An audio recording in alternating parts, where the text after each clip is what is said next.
Have you ever seen those models on social media and thought, man, I wonder what they eat? They look amazing all the time. Well, that was Jules Horn, international model bouncing between Europe and the US for photo shoots, always camera ready. The problem was he felt terrible. Joint pain, bloated, gassy, energy levels up and down.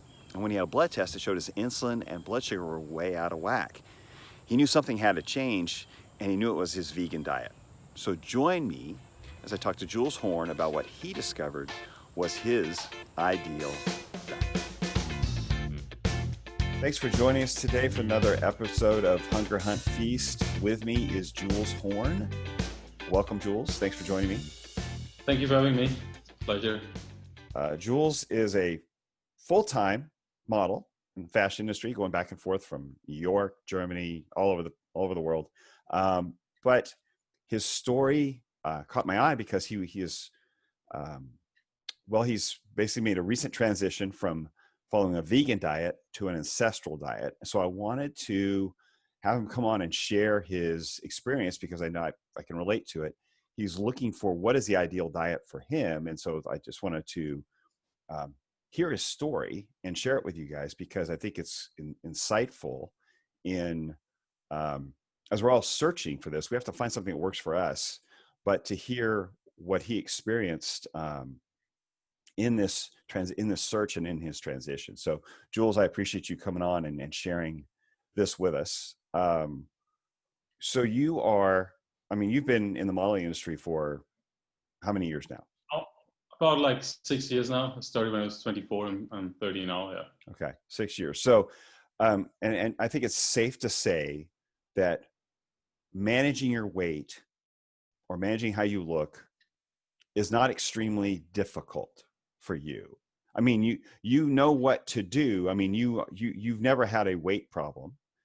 You've always been fit to some degree. Yeah. Yeah. Yeah. Okay. Exactly. Since I started modeling, I guess Yeah. You stay fit. You manage your weight, even though you're traveling, you're eating different foods all the time. You have an odd schedule at times. It's not that you were like overweight and you're trying to solve a problem. You're looking for health at this point. Yeah. You're looking for ideal health, as well as looking good on camera. But it's at no point. I mean, obviously you've been a full-time model for 6 years.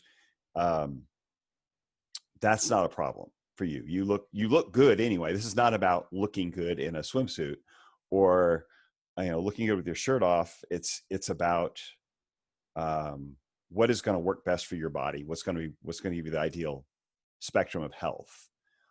So what caused you to, now you were, how long were you vegan? When did you start into the vegan diet and what made you go that way? So I go a little bit further back. So when I moved to New York 2016, about 4 years ago, basically, I'm from a tiny village in Germany and I grew up here. My dad used to be a butcher his whole life, actually. So I grew up with like the basic German diet, like lots of sausages, lots of bread rolls, lots of potatoes and all that kind of stuff. Mm-hmm. And, then at some point I got into the modeling stuff and with it comes also some sort of pressure, so you need to, you want to look a certain way, you want to have a certain body, you want to have a certain body fat percentage, all that kind of stuff. And then I looked into different diets. Of course, one was cutting out all carbs is the thing you can do. So I've done the low carb, low fat thing for quite a bit, I'd say like a year and a half. And then it basically felt awful every day. I was in good shape, I looked great, but I felt shit. So then I reintroduced a little bit of carbs and all that way, like was holding a lot of water because my body wasn't used to it anymore. So then shortly after that, I tried out the keto diet also for about a year and a half. And then it also worked for a little bit, but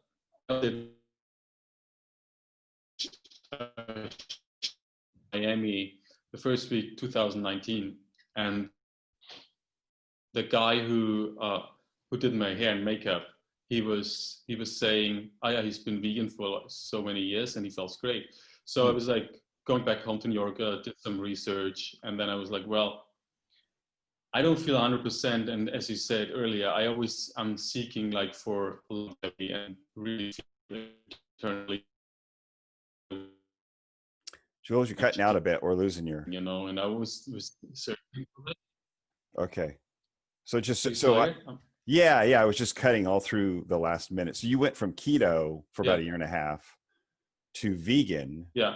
Or doing some research. You met the guy in Miami, and he mentioned, okay. Yeah. Great.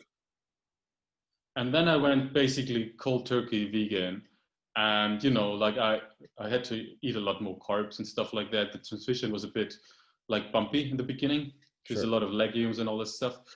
And I sort of felt good, but I really have to say the biggest issue was my gut. My gut never really got 100% well. And I was always really, really gassy. Like I would have breakfast and after lunch, I would get bloated till the end of the day, till I go to bed. And it was kind of like annoying at the same time. It's disgusting because, when you're around people, you can't like just fart all the time, which is which is hilarious, Right. So, and then, you go on a date. I had those situations. You go on a date with a girl and then like you eat dinner and you just blow up like a balloon. It's like so super uncomfortable. And on top of that, those moments where I remember I would make a meal for breakfast, and then I had this energy around like, let's say 11 to 11:30 a.m. in the morning, because like, blood sugar rises and falls down. So I felt awful. I eat like 2, 3, or 4 massive dates to get my blood sugar up again till lunch. And it was kind of like a up and down all the time. Right. I didn't really know whether it's good or not. I felt okay. Also, like, this whole vegan community out there. And I have to say, I was quite biased this 1.5 years. And I looked from the outside in now, and I say there are a lot of people in there. They don't really know what they say, and they don't really know what they do. They just want to tell you vegan is the best thing, whether it's good for your health or not. It's just about to. And don't get me wrong, like I'm still totally against all the mass farming and all the agriculture, what's going on there. It's disgusting. But there are different ways to get animal products, from sustainable, etc., as you know. So I'm still on the same page. For me, it was always like I was listening to all those people, and then all of a sudden, like everyone was like, fiber is the best thing in the world. And I'm not joking. I was counting my daily food intake. At the end of the day, on certain days, I had like 100+ grams of fiber. Oh my gosh! I didn't. Yeah, it's crazy, And they were all like, "There's no upper limit, you can have the more fiber, the better." And I was still bloated. And on certain days, I was really constipated because doesn't mean it's necessarily better. But they always like, "This is good. You need to do that." So, short, like 3 months ago, I was getting this weird pain in my right foot. So I was blaming. Back then, I was running a lot too. So I was blaming it on like overtraining. So I cut back on running. The pain wouldn't go away. Every day I would get up in the morning and like it was a struggle because the first couple of minutes I had massive pain in my right foot. So I was like, I didn't go to a doctor. I didn't really tell anyone because I was really caught up in this bubble, like this vegan bubble, saying, no, this is the best diet, you have to do it. I never felt better. You really don't like listen to your body anymore. You just listen to what's out there. And in a sense also to like not breaking rules, just to be there still, and also I put it quite out there on social media, like all about the animal rights and like how the animals get treated. So there was sort of like a pressure on that end as well. So I didn't really listen to my body at all. So then all of a sudden it started in my right knee as well. So I was like, this is so odd. I never had any problems. So I stopped running, I stopped skipping, and I didn't really train much weight on my legs anymore. And it didn't go away at all. And then all of a sudden I started walking by like fish restaurants, and my body literally was craving fish. And I was like, okay. That was going on for 2 weeks. And I said, okay, this is something's going on here, and I need to listen. So I just went out with friends, and I said, you know what? I just ordered fish tonight. And they were like, are you serious? And they were all super supportive, because they were like, if your body tells you and you have pain, you should really do that. So I started eating fish, and end of July this year, so not even a month ago. Mm. And literally the next day I had some eggs, and then I slowly introduced like grass-fed beef and stuff like that.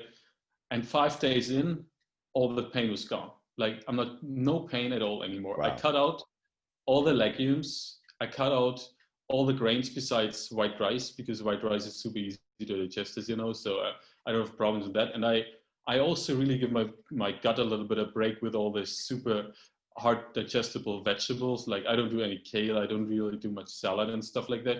I really keep it super simple, you know, like mostly meat, fish, and like eggs. And then I do like a lot goat's milk, and that works very well for me. I do goat's milk. I do like tubers, like sweet potatoes. I do regular potatoes. I do like tomatoes and all that stuff, which is really easy on the gut. And I really have to say, I just feel better day by day. I have no bloat at all. My digestion gets better the more I get into it, you know, and I really just feel great. And now it's just about figuring out, okay, how many carbs should I have? Because, you know, in our world where we are with social media and all that stuff, you get so distracted and you don't really listen to your body anymore, because we're all so unique and everyone is very, very different. So when you say, oh, you work out an hour and a half every day, but you only need 100 grams of carbs, that doesn't mean for me it's the same thing. You know, for me, maybe it's like 300, maybe it's even 400 grams of carbs. If my body runs so quick and I need that energy, then I should just have it. And I think we all get so caught up in this whole situation right now. I mean, everyone sort of tells you different things. You know, that you have this one spectrum, the carnivores, they say fiber at all. They have the other end, like the plant-based community, they like 100 plus grams of fiber, even better, you know. So it's kind of insane, and I'm figuring out like the middle way, but I already think I found it, you know. Now for me it's really about to spread the word, and like I'm really grateful that you brought me on here, because a lot of people, they caught up in this plant-based and vegan world, and I'm not saying it's bad, and it might work for certain people. And I myself, I took every single supplement on the market that they recommend, you know, B12, all this stuff. And I supplemented with a ton of protein powders. And I myself couldn't do much tofu or like soy in general, because that doesn't work for me. It messes up with my hormones. And then I also can't do gluten. So there was really not much left besides like legumes as a protein source, protein powders. And then that's it, you know.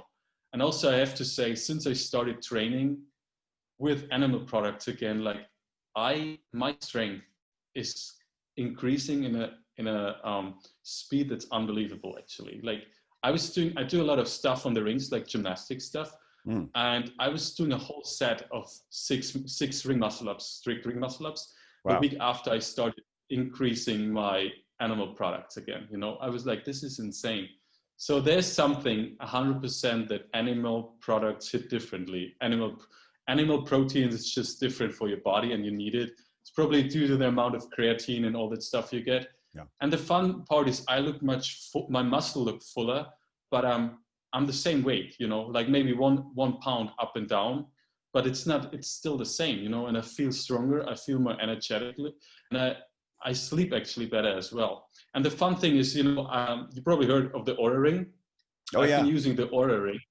So it measures heart rate variability. Yes. And since I increased the animal protein intake, my heart rate variability went up on an average of 20 points, which is huge, you know, like, I used to have like 110, and now I'm always averaging between 135 to 145, which is crazy to me, you know. So it definitely shows that this way of eating is basically the best thing for my body, you know. So it's super interesting, and I'm super grateful that I listened to my body and made this change, you know. And now it's like we're back to ancestral eating, and you know, I'm not saying I'm the last person who says, okay, I'm never gonna have a cookie anymore, or I'll never have a pizza, because I feel like we should not forget to live in general. So of course, for me, it's a little bit different because I'm always like, maybe I give myself 5% where I fluctuate with like pizza. That might be like once every month. Mm-hmm. Oh, you froze a second. There we go. So I think having food you enjoy and you really crave, then you should give in. And as long as it's not a daily thing, then yeah, it's kind of how I see it. Right. Now, didn't you have some blood tests done too towards the end of that? Did you have an insulin test, or what did you? Yeah, so I did an insulin test because in the beginning of the year, I really felt totally weird. And the thing is, I tried also in between from October last year till February this year. I tried to do lower carb during the day, sort of like a carb refeed towards the end of the day. So I would have also more fat during the day. And I on a vegan diet, a ton of nuts, like, yeah, on a vegan diet, which is kind of funny. Yeah. And so where did the fat come from? I was eating so the fat really came from not that much cocaine, mainly from nuts and seeds. So the funny thing is now, since I look different, like since I look from the outside in, and I looked a lot of into this stuff from Paul Saladino, you know, the carnivore MD, and his book. And now they all talk about linolenic acid, you know. Yes, omega-6s. Yeah. Oh, we froze again. Hold on. Can you hear me? Yeah. Yeah. Okay, you're back now. You're back now. Okay. Yeah. So you're saying the linoleic acid. Yeah, exactly. So back then I was eating literally massive amounts. I would say like at least 3 to 4 ounces of nuts and seeds a day, minimum. And then a lot of carbs, you know. So it's basically you have all the omega-6 in your body, and then you have all the carbs in your body. And then basically I done a blood test, and the blood test said I'm insulin resistant, you know. That's why I feel off and I don't feel well. And it's like, well, okay. Then I looked into this whole other group where they call they have a book out there called Mastering Diabetes, and they talk all about like basically super low fat, high carb to reverse insulin resistance. So I've done that for a little bit, but it's also not great because then spike your blood sugar basically it's like up and down all day, your blood sugar. So yeah, it's completely opposite of what would actually work. Yeah, so, and then that's why my body kind of like, it just shows really, like I was, as you said, like I was always in good shape, and I was not overweight or was not underweight. I was sort of training good in the gym, but I never internally felt great, you know. So it doesn't mean you look good from the outside. That doesn't even mean you're healthy, you know. I was pre-diabetic basically, without like having any signs of it from the outside. So there was and in your 20s, it was kind of mind-blowing to me. At 30 years old, 29, 30 years old, yeah, exactly. There's no other reason for it other than your diet, because you're healthy, otherwise healthy and young, and all your hormones are functioning, working, but your diet threw off your insulin and your blood sugar to the point that you were pre-diabetic. Otherwise, a perfect lifestyle. I mean, ideal lifestyle as far as sleep, you know, relaxation, you're working out, you're paying attention to what you eat. You know, the only thing wrong, the only thing off was your diet, and it made you pre-diabetic at a young age. That's amazing. It's so crazy. Yeah, and then you listen to all those people, and they know you have to do this, and now I'm like looking back, and I was like, wow. I mean, there's something about, if I think about it now, you know, evolution brought us where we are right now. Evolution brought us here that we can do a Zoom call because we're so intelligent. And if we wouldn't have started hunting animals, we would not be here. We would still climb on a tree and be, you know. So there's something about animal products, animal flesh, animal protein, what brought us where we are, you know. So, and there's no for me now, there's no reason to not having any, like cutting out animal products anymore, because it's all about, yeah, if you overdo certain things, you know, if you like eat a way too much calories every single day from animal products, then you gain weight easy. Or like if you eat the wrong stuff, I mean, you know, like everyone says, yeah, if you eat red meat, you gain weight and you get like, you get super sick and you get a heart attack. But the problem is not from red meat, it's from the fries and from the heavy steak sauces and all that stuff they eat with it, you know? And So the it's oils about, they cook the you have fries to be, in. Yeah. exactly. Like if you cook the fries in canola oil or sunflower oil and they just drip in it, you eat all that stuff and then you get sick. I mean, it's just amazing. And now I'm coming back to basically, I made full circle, like Mm-hmm. literally a full circle. And now I'm realizing basically I gained so much knowledge over the past 4 or 5 years. I studied a lot about nutrition I learned so much about my own body, and now I'm coming really back to like the basics. You know, eat real food, eat Mm-hmm. food that you enjoy. Don't overeat, exercise, sleep well, don't drink much alcohol, if any at all, you know. And this is like, it sounds super simple, and it actually is, but it's the hardest thing to do for 95% of the population in the world, you know. Right. Well, you're not eating processed food. So even though your diet is maybe a little more what they call balanced, which means you have a more balanced amount of protein, fat, and carbohydrates all Yeah, in there. You're not extreme. You're not extreme low carb. You control your carbohydrate intake based on your activity. I would exactly. guess, Yeah, and how that's affecting your weight and how things are. But you're eating everything you've mentioned is a whole food. It's not a processed food for the yeah, most part. It's not a processed food is usually a mix of sugar, grains, and those oils that we were talking about, and all the omega-6 linoleic acid, some sort of processed yeah, oil mixed in there together. And in the United States, that makes up the average American's, like 60 or 70% of their diet is those processed foods. yeah. And you're not eating processed food. You're enjoying some potatoes, probably some canoodle out there. Yeah, You eat exactly. canoodle. I love the canoodle.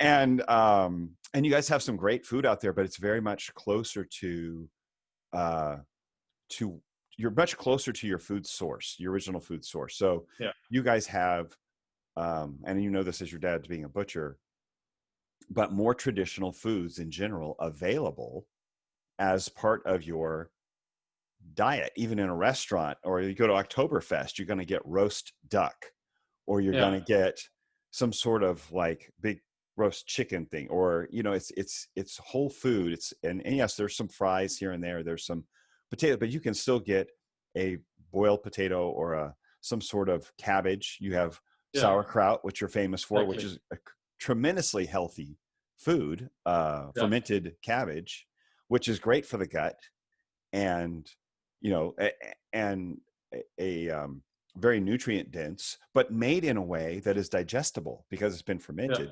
Not trying to exactly. eat raw cabbage, you know, which Yeah, would make your stomach explode. yeah, So I think you have the benefit of growing up in an area where you had a much more traditional diet as a kid, like in your upbringing. I would assume you had a more, yeah, I mean, yeah, you have McDonald's there. You could go and find it if you wanted to, but I would say your typical, if you lived in the country in Bavaria area, you're eating, and your dad's a butcher. He's coming home with great cuts of meat, I would imagine, yeah, right? yeah, And so you're having a very simple diet. Like you said, it's potatoes, some rice, some basic vegetables, not a lot of raw, some cooked, and plenty of a variety of meat. Um, it's all whole food. There's nothing innately inflammatory about it.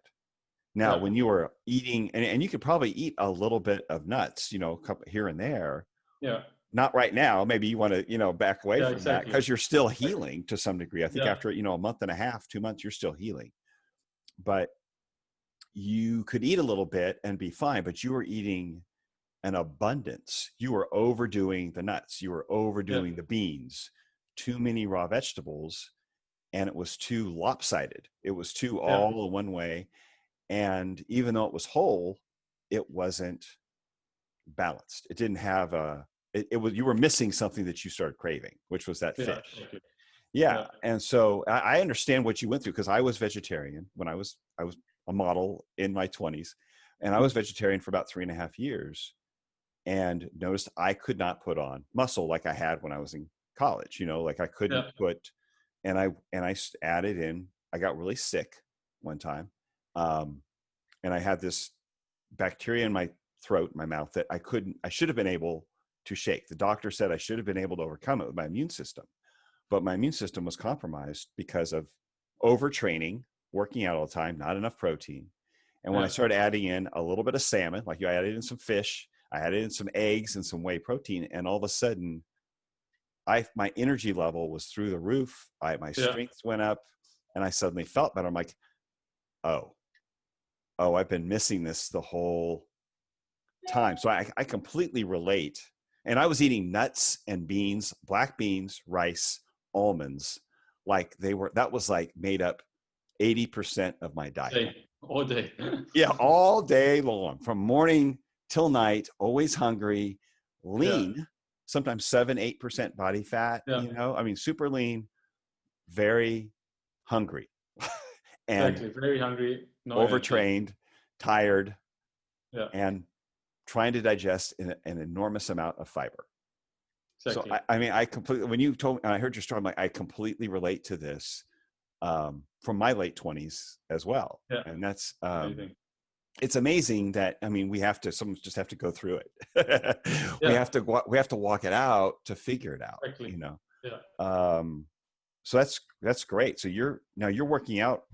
You said you're doing some stuff with rings. Are you doing, obviously you're doing some weight training as I well? do mostly for my upper body. I do a lot of gymnastic stuff on the rings and tons of push-ups. I do push-ups.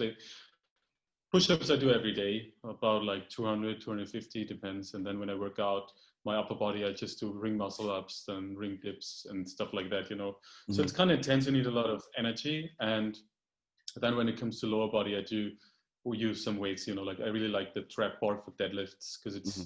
it prevents like injuries. And I do like back squats, front squats, stuff like that. Yeah, but then I mean, in the end of the day, it's like I try to work out 4 times a week. Most likely, it's more closer to 5 to 6 times, Ah, because it just how it is, like you just want to do something, and then, but you I have time. Yeah. at least have one day off a week where I Mm-hmm. just walk. So I also try to walk at least 10,000 steps a day, or I cycle or whatever it is. Now when I'm in the countryside, visit my family, I just cycle around, because walking is really, really boring. There's nothing, and when you live in New York, you just walk 5-6 miles every day and you don't really feel anything, because there's so much going on around you. Right. But I think having like the constant movement in your daily life is so important for overall health, and also to staying in shape, because you burn so many calories you don't even realize. And sometimes it's hard to eat enough food, but I love it. And it's, once you chose this lifestyle, to like an active lifestyle, I'm never going to go back, because I just, if I have a day where, for example, sit on a plane or a train all day, I go nuts. I already like, I get I it. figured out some sort of like movement situations where I can go on a train or on the plane bathroom, and like I get up every 20 minutes and I do some like push-ups against the wall. Or I do like I do some squats with the closed toilet seat, like bump with the butt on the toilet seat, and then I come up. I mean, it's just what I really think. We're meant to move, and we're not meant to lay around all day and like shuffle a ton of food in our face. Right.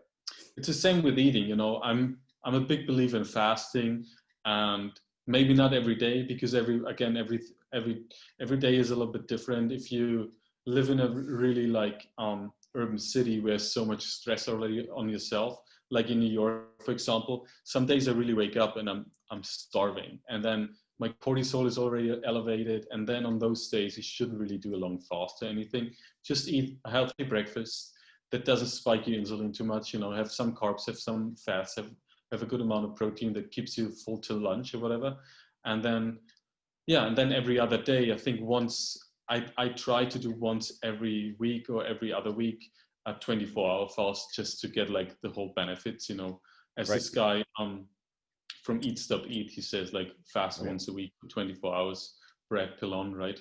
Oh yeah. And all that stuff is great, but it's just, we should realize that every single individual is so different, and we all should use those things as a tool and then implement it into our life or daily life when it fits, and not like, okay, I'm now fasting, so I can never fast. I can never have breakfast because I'm now doing the 16/8 fasting, this kind of ridiculous. And I used to be there with my mind, my head was there, I always, when I start certain things, I do it to the extreme, and then till my body bounces back, and then I realize maybe you should find a little bit of balance. So that was basically my life over the past 4 or 5 years, just doing every single diet to an extreme, not listening to any signs of my body. And now I finally really feel I'm like in a place where I found balance. And every day, of course, is different. And you wake up not feeling 100,000% amazing every day, because it's just how our body works. Certain days maybe you worked out too much the day before, and then the next day you're just tired. Then just do a little bit less. And yeah, that's basically what I learned over the past years, and I'm going to implement that into my life, like my own life. And now I also want to coach and help other people to just evolve into a way that is sustainable. Because for me, it's always about sustainable and longevity. I now work out and think about how can I work out now, and I want to work out the same way as I do now when I'm in my 60s. And I do think if you take care of yourself, fuel yourself right, have the right amount of sleep and rest, it's 100% possible that I can still go in 30 years when I turn 60 on the gymnastic ring, like a set of 5 muscle ups. Why not? Because I think, especially we live in a age of time where we have so much access to knowledge, to supplements, to amazing food. Like a couple of years back, nobody would have had access to liver supplements, like Ancestral Health and Heart and Soil. They bring out heart and liver supplements. You pop 3 or 6 pills, and you get the same amount if you would eat like 3 ounces of liver or heart, which is amazing, because it's like those are the minerals and vitamins we evolved with, basically. That brought us here, So I actually also cut out 95% all of my supplements, and all I'm taking is like the Heart and Soil supplements, like the liver and the organ complex. And then I just take like an L-carnitine in the morning, just to enhance fat burning, Right, sure. Yeah. So, and then, a couple herbs, and that's it, basically. And not when I was vegan, you have this whole list. You need to take like D3, you need to take like B12, you have to take iodine, you have to take omega-3, you have to take this, and then it becomes, you don't even know anymore. You're like, am I eating, or am I just like swallowing like supplements? Yeah. All the things you could get out of beef and fish, basically. Exactly. And then for me, you really now, again, I was super into it, and I was very biased at one point, and I might have upset a bunch of people, and I put it out already on my Instagram too a few times and said, if I have upset people, I'm sorry, but that was exactly back in that time what I believed in. So I believed 100% in it. That's why I promoted it that way. But I do believe everyone is able to change. And when as we evolve as a person or as a man, certain circumstances in life might change, and then what I think now isn't the same what I thought 6 months ago, But I think everyone, even on social media, should appreciate people like us, who say, okay, I've done it. I thought it's great back then, but now it's like, it doesn't work for me. So maybe it's not the perfect diet, and nobody knows what the perfect diet is, because we're all so unique and we all just one of a kind. So I don't really for other people, a fully vegan diet might work, you know, if you want to supplement all this stuff, you know, but I don't believe it anymore. Because when you think Right. about it logically, is a diet where you have to supplement, like with chemical supplements, is that an ideal diet? No, it's not, Mm-mm. because it can't be, because we're not like 10,000 years ago, they didn't have like any companies they threw out throwing out like supplements. You know, what if they eat like that back then? Are they probably die or something? You know, like they have like major They would. diseases all of a sudden. Yeah, and Brains would then shrink. The brain would shrink exactly, literally without fat, you know, and yeah, reproductive yeah, function is diminished. There's a lot of female vegans who cannot get pregnant pregnant. Yeah, because the hormones drop. Men, testosterone drops. You know, yeah. it's like, there goes the species. I don't think we, you know, We we, wouldn't be here like if that would have been the case. You know. no, even 300 or 400 years ago, you know, that you Yeah, didn't have oils. You didn't have, people weren't, you know, people cooked with lard most of the yeah, time. They cooked with some sort of beef fat. And much of if you go back just 300 years, much of what you're eating now was what was eaten then. Your basic diet of your meat, your potatoes, a little bit of vegetable cooked around, that yeah, was, if they had everything they wanted, they were eating like you are right now, even yeah. 300 or 400 years ago. So these oils, these are also new. They're less than 150 years old, but and so are our lifestyle diseases. So is the Exactly. incidence of heart attack, the cancers, the diabetes at prevalence that we have, the obesity rate has all Yeah, come in since the last 120 years, 130 years. yeah, And sugar, processed grains, industrial grains, and the oils. yeah, And so if we can, I mean, move away from that and do what you've done, which is go back to whole food, eating a little bit of everything, find out your personal, which is what you've done. You found your personal balance, exactly. what was working for you, for your level of activity, for your lifestyle, for your body's needs at this point in your life, without being extreme. Like you had to go extreme to kind of learn, but then you figured out how to be. It went from science to a little bit of art and science, where now you have the art Yeah, of like your body, and you know how to help other people with it because you've experienced it. So now you can put in the nuance, the art of massaging it and saying, we're going to take this concept and take this concept and bring them together and make it work as for an individual, not for a concept that's supposed to fit 10,000 people or 100,000 people all the same. yeah, But like, exactly. how does it work for you? And that's what you've done. That's great. That's the art of finding, and that's what will make you a good coach, is that you've kind of figure out how to personalize it rather than saying, these are the walls that we have Exactly. to work within. And Yeah, if you go outside them, you're wrong or you're a bad person. yeah, And exactly. you have experienced enough that you say, okay, we got to listen to the body. So when you're talking to a client, you're going to listen to their body and say, okay, maybe we need a little less potato, a little more meat, and maybe stick to more Yeah, broccoli with butter on it instead of so much potato. So exactly. it depends on the person and their needs. So Yeah, that's fantastic. And you've got the fasting in, which for some people they might need more. For some people, it might throw them yeah, off completely. I'm personally right exactly. now, I'm about 36 hours into a fast. Oh wow, So, that's awesome. so and I'm trying to gear up to do like a 3-day fast, 3 or 4 times a year.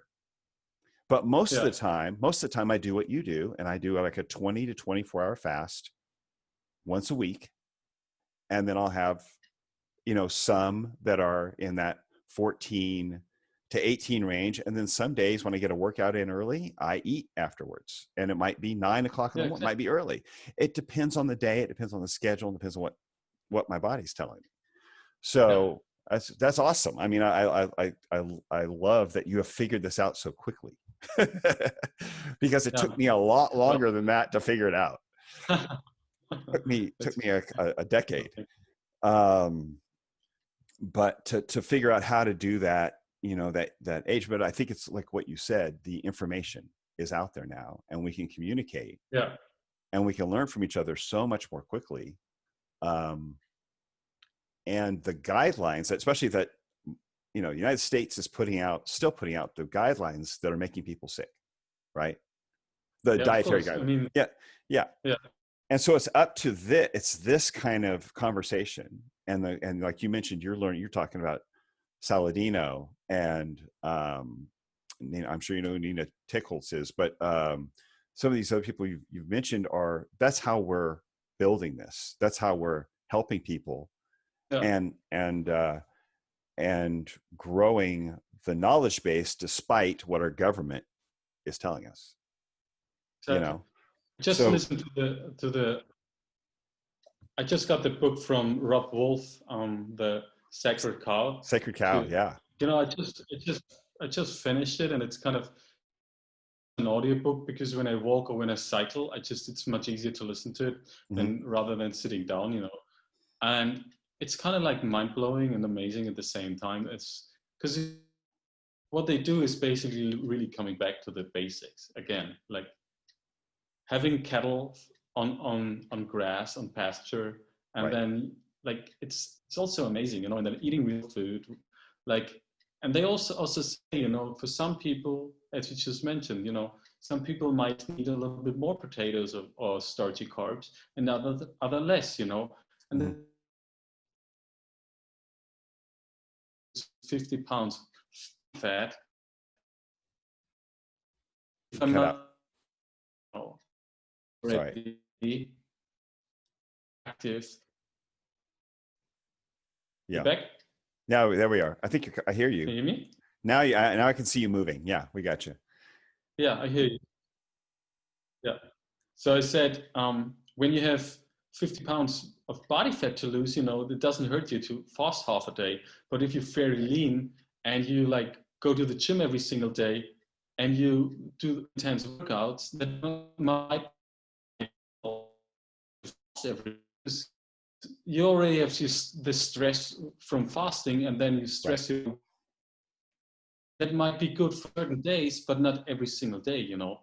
And it's just really like, for me as a coach, then in the future, I start a business with a buddy of mine. His name is Justin, and what we want to do is just really help people to live a sustainable life towards longevity, you know. I want to have the housewife coming from Kansas, for example, saying, look, I want to lose 50 pounds. I'm not interested in working out every day, but I just want to feel really good, and I want to look better for my husband, you know. I also, on the other hand, want to have someone who says, okay, I'm in my mid-20s, I want to gain a little bit of muscle, you know, I want to be as lean as possible, but on a sustainable way, you know, like not on chicken breast, you know. So I want to work with everyone out there, and having an impact on many lives as possible, and changing that to the better, and like getting as many people off the standard Western American diet and standard Western diet in general, off the junk food, eating real food, like moving, being active, you know. If you, for example, if I have a woman who's 65 who says, okay, I have some sort of health condition, I'm not going to say to her, look, you have to go to the gym 4 times a week.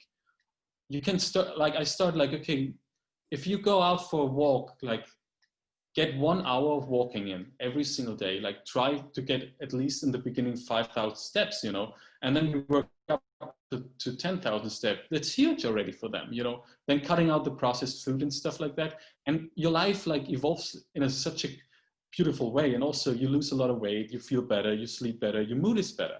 So it's like, this is what fascinates me so about like coaching and training and helping other people, because you really see I make an impact in their lives, and what the stuff they're giving me back, like giving me compliments and stuff like that, that's priceless, you know. I love modeling, and I still do enjoy all of that, but I do get much more out of it, and like it's just feeds my soul differently when someone says, look, Jules, you never felt better, you know, rather than someone says, oh, you look beautiful in this picture, you know. It's all great and I love it, but yeah, I get it. It's more rewarding. And I also rewarding. And then also I do believe like that we all should find the purpose why we're here on the planet, you know, and I truly believe that my purpose is to help people, you know. And I look a lot of into books like from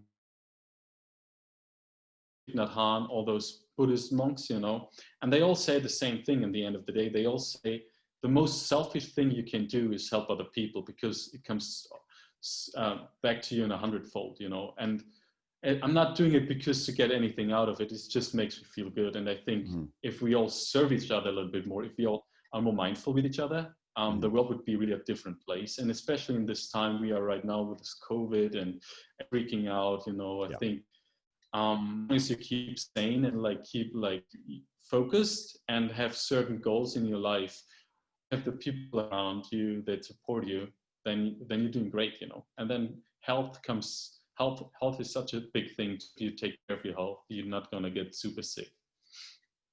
Right. Yeah. Right. Absolutely. So work in the community with the lifestyle choices, but you say, like you said, have some good people around you that support you. You mentioned you're doing some coaching. What is your coaching platform going to be called? So we're gonna launch a podcast very soon. It's gonna be called Evolve into Life, and our website's gonna be the same, then Evolve into Life. But for now, it's just like my Instagram. Okay. And then Jules Horn. Yes, Jules _Horn. Which on that Instagram, I thought it was a dramatic picture you shared recently, and it was like a week and a half, 2 weeks, I think, of you after you changed your diet.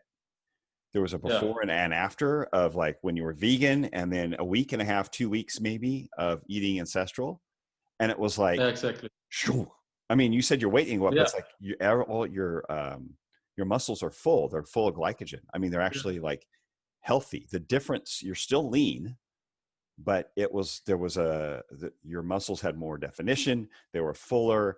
It looked like a difference of a month or two of eating and working out, and it was 2 weeks of just getting the nutrients that your body needed.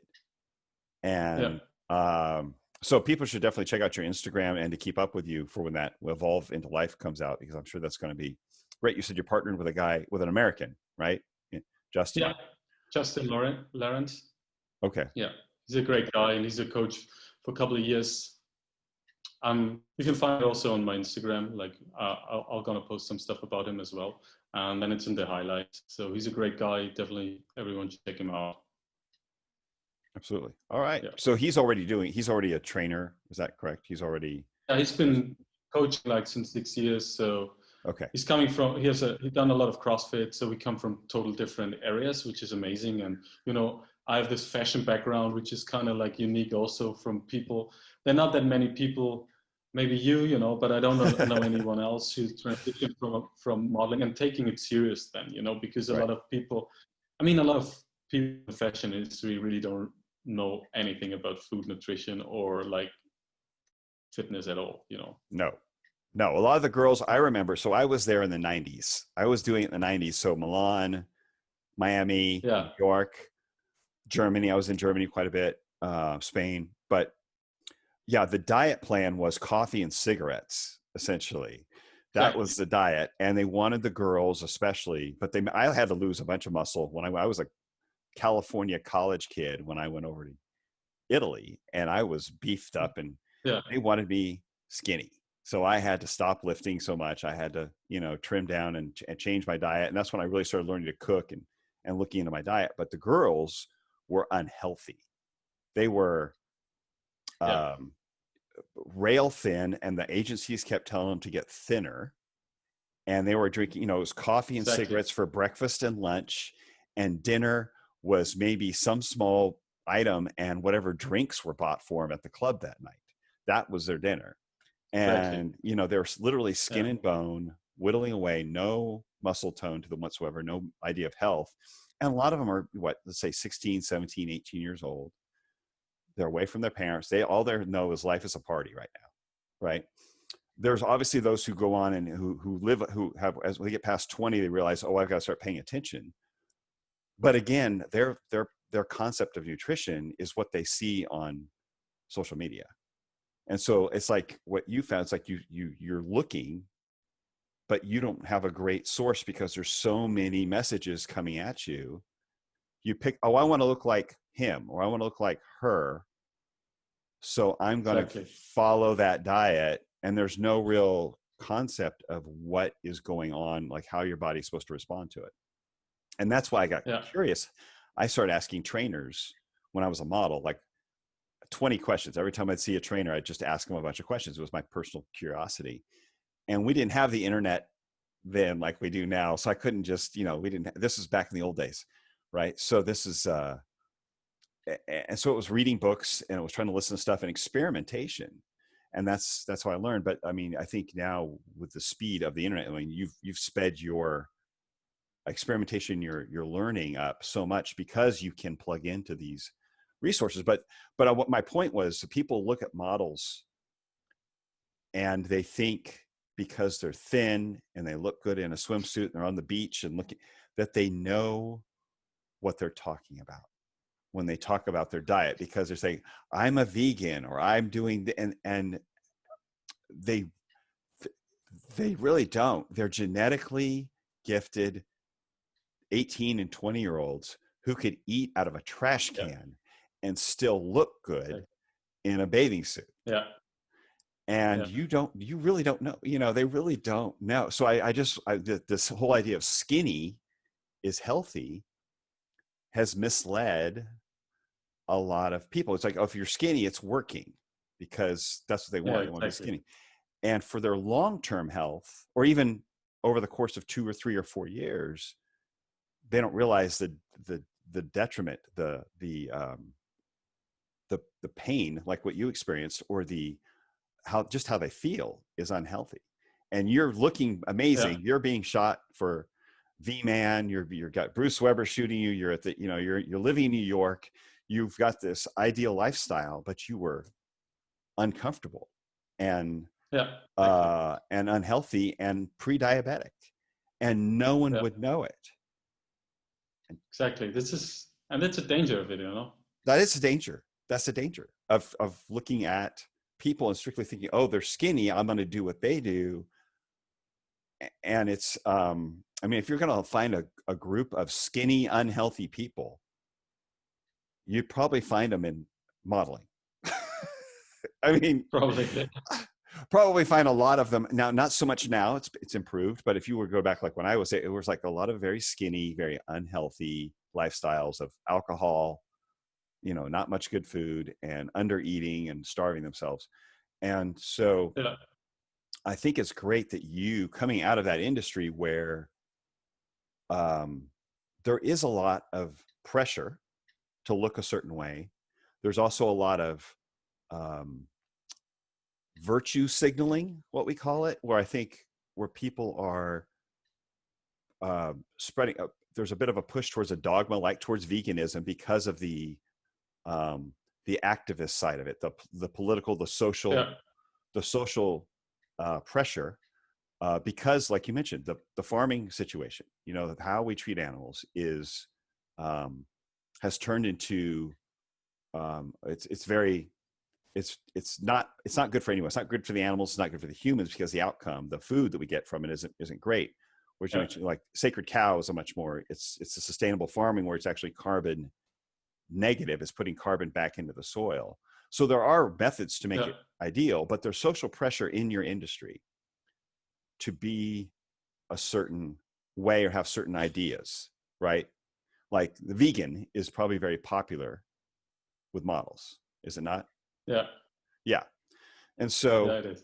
And so you have broken out of it to a point of figured out what works for you. You come back to something, to the way you grew up, but to an ancestral, as you mentioned, an ancestral or way of eating, because you figured out, you dug in and you figured out what works for you, but it also is going to work for it with some massaging, with some degree of change for your clients. It's going to work for the people you're helping, because you get the concepts, but you make, exactly. so before you personalize it to say someone needs a little bit more of this, a little bit less of that, but you understand that vegan is completely, you know what to watch out for. Let me put it that way. You would know what the danger signs would be if someone couldn't, were doing that. And I'm getting long-winded here, but I just, I wanted to kind of point that out for people who, from the outside looking in, they look at models as this healthy prototype. And it's really not. Oh, it is in many ways, many cases. There are some especially as they gotten older, get into their 20s and closer to 30, they had to learn to take care of themselves. But many of the people they're looking at, they're between 16 and 20, 25 years old. They could literally be eating pizza and cigarettes and vodka all day long, and still some of them look that way. And so it's that misconception of, if they look good, what they're doing must be healthy for the long term, or healthy for that, or even healthy for someone else. And so I think it's great. It's another reason I wanted to bring you on here, because of that misconception. It's like, as I mentioned, everything looked good on the outside for you, but on the inside, it was a mess. So, it was a mess. I mean, really a mess. Like, you were headed the wrong way, pre-diabetic at 29 years old. So, I want to encourage everyone to check out your Instagram, Jules_Horn, right? Exactly. And it's going to be evolve into life. You're going to be in New York at that point, right? You're going back to New York. Hopefully I'll be back. Like, I guess I'll be back latest mid of October. But I do think we're gonna put out the first podcast like within the next couple of days. It's gonna be an intro of both of us, like Justin and me, and then I'll put it on my Instagram, and then people can check it out. So it's gonna be. I want to get that going, because I want to save some people's time to not doing all the wrong things what I've done. So. Right. Absolutely. Oh, I completely relate. Relate. Exactly. That's great. I didn't realize it was coming out so soon. That's awesome. So you're going to podcast. You're going to do YouTube as well, or is it primarily? We're figuring out right now, but I guess YouTube, when things like a little bit more settled when I'm back in New York, but first like just voice podcast stuff. Mm-hmm. So let's see. Yeah. Interesting. Great. Awesome. Yeah. Well, thank you for joining me. This is great to unpack all this, and I appreciate your time. I know you're with family, spending time with your family. So I taking time away from your family while you're not working at the moment. But I hope we stay in touch, have you back on. We can, as you evolve into life, as that progresses, we can come back and have another conversation. I just feel like it's a great back and forth, little bounce things off of each other. Yeah. And love it. And see what more you find. Great. Well, have a great week, Jules, and best of luck in your podcast and your coaching. Thank you, man. I really appreciate it.